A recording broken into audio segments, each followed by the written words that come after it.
When they find out how to burn water and the gasoline car is through, the planes fly high without any fuel and the sunlight heats our home.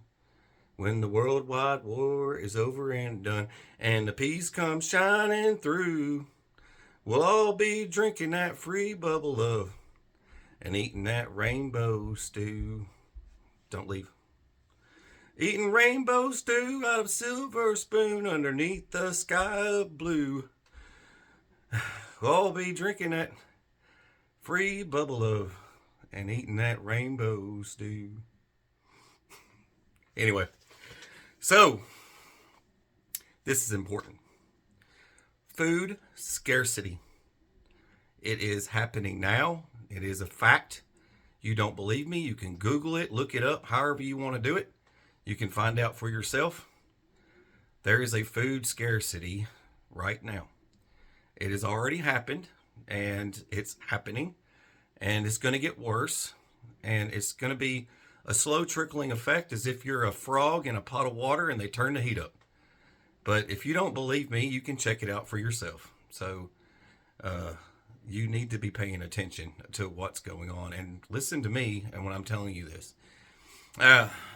Being in the preparedness community, it's a great thing, and you have many opportunities to meet many people, and you also get the opportunity to communicate with several other preparedness companies, and you get the idea and the gist of everything going on because your finger's kind of on the pulse when you're doing these things. So I get a conversation with many different people, and that being said, from the horse's mouth of many different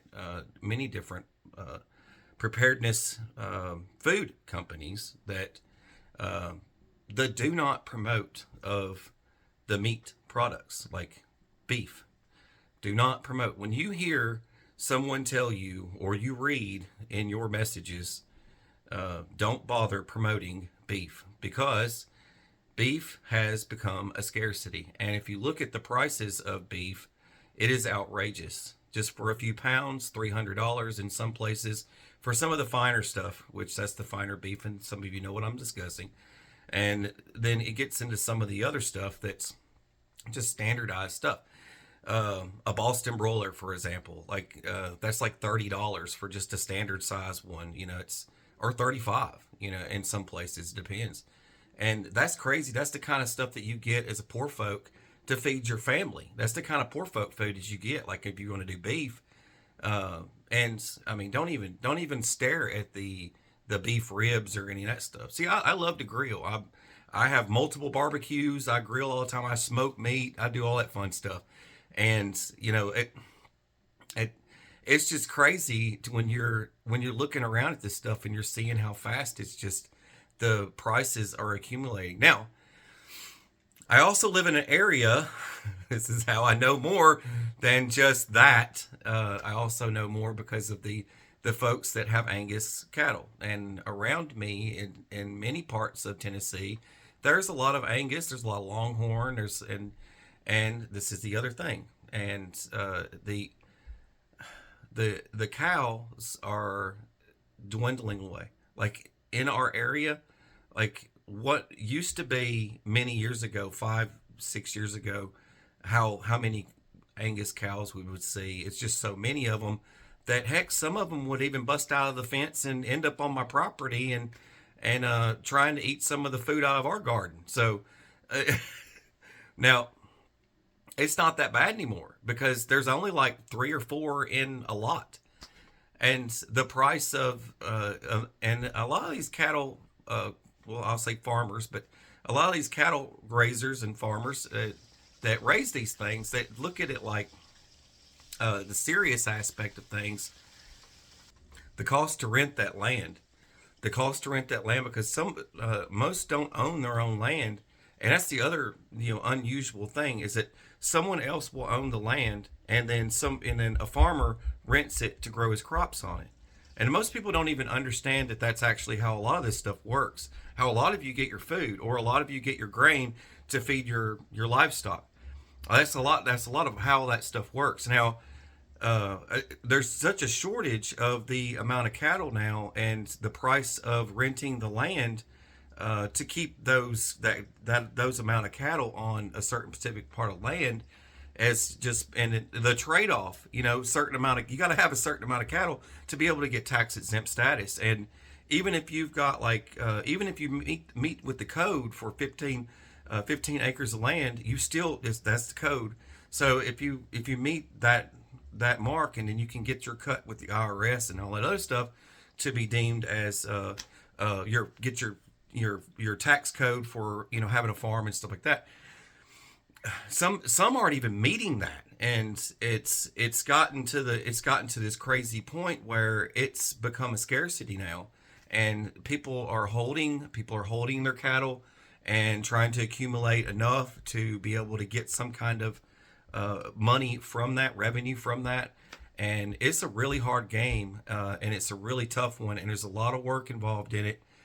And I thought of that. I was actually singing the song I was just singing at the beginning of this the other day, because for us, like, we have a whole mess ton of goats.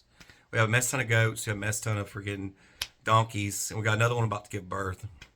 And the other day they had busted the littlest goat. I guess managed to break down. Got the donkeys riled up, and then they actually kicked one of the round posts and it broke it in half. The fence fell down. They all escaped, but they're all over the yard, like property wise, like the whole field. And I'm just out there singing that song with a big bucket of sweet feed, and of course, the pregnant donkey comes straight for me, starving, coming up to me. I was like, I'm gonna eat some of this. Like, okay, go ahead.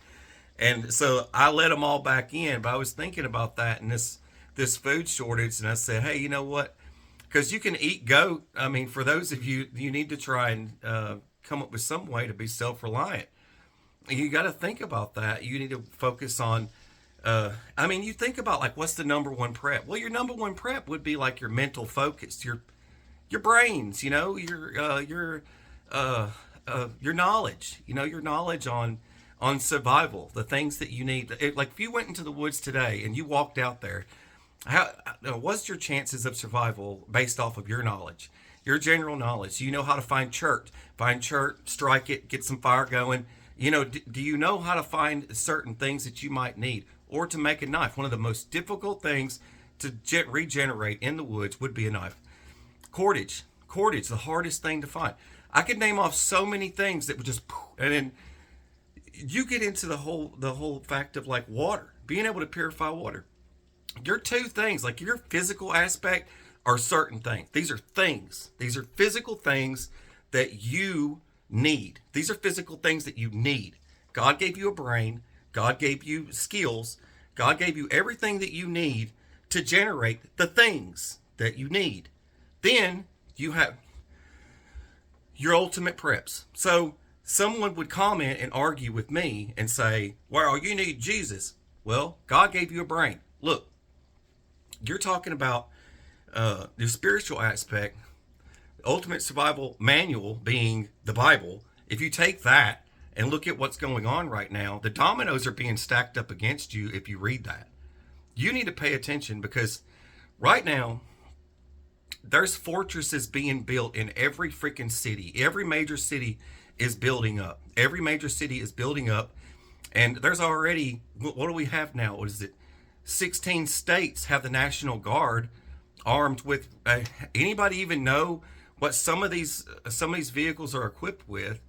You got the Crow, like that whole weapon system's crazy. It has thermal, IR, motion tracking, all that stuff. It has daytime cameras, nighttime cameras. It has everything equipped, and you can put any kind of machine gun you want on it. It's autonomous. It also can be operated remotely while the driver is driving. But they got these things parked all over the place like they're a dime a dozen. Are you paying attention? Are you seeing the signs of everything going on around you? And what's going to be done if we're focused on ice?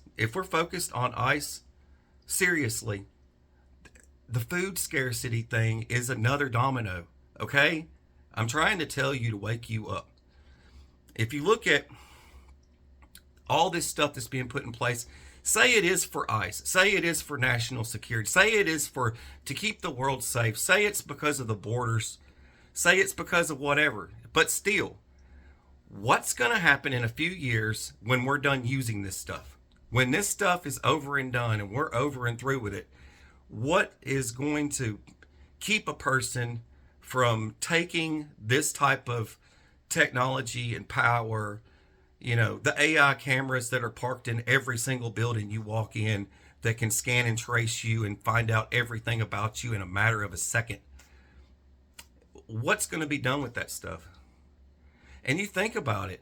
I mean, for those of you out there driving electric vehicles, they can take control of those electric vehicles just like that. Lock you inside and report you to the authorities, drive you off somewhere to wherever they need to drive you into a lake, you know, whatever it is.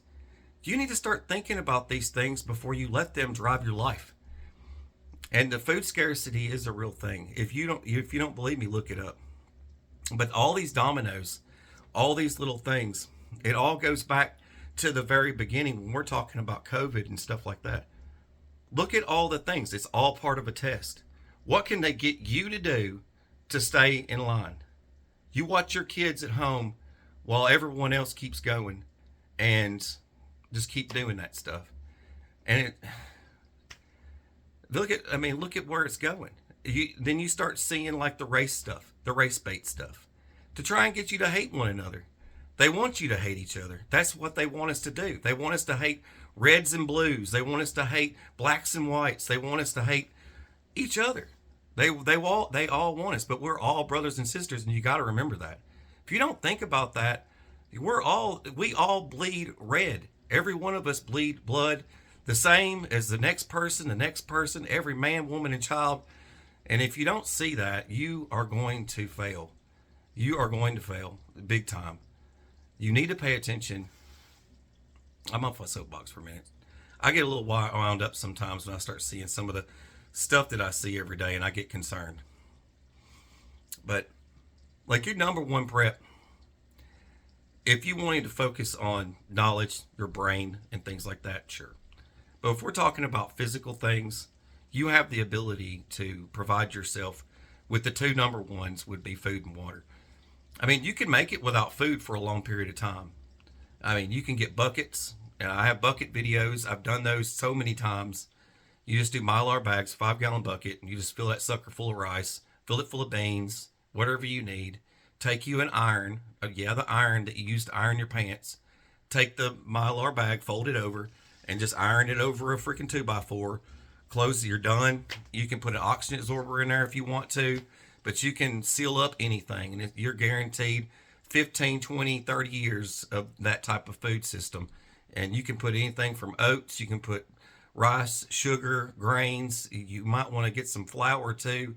Flour is a key ingredient to making a lot of things that you need, and you can do all sorts of things. Pinto beans, you name it. Any of that dry stuff. But you can have that stuff. You can have that stuff if you wanted it, and you just have to try. And it goes like the finding out some of the things that I've discovered in the past few days, how crops are not going to be producing the same and things like that. And it all falls down to a lot of staples that farmers relied on. And and one thing that comes to mind is like they get the short end of the stick a lot of times, and it's a hard life. It's a hard work. It's a lot of pain and agony, back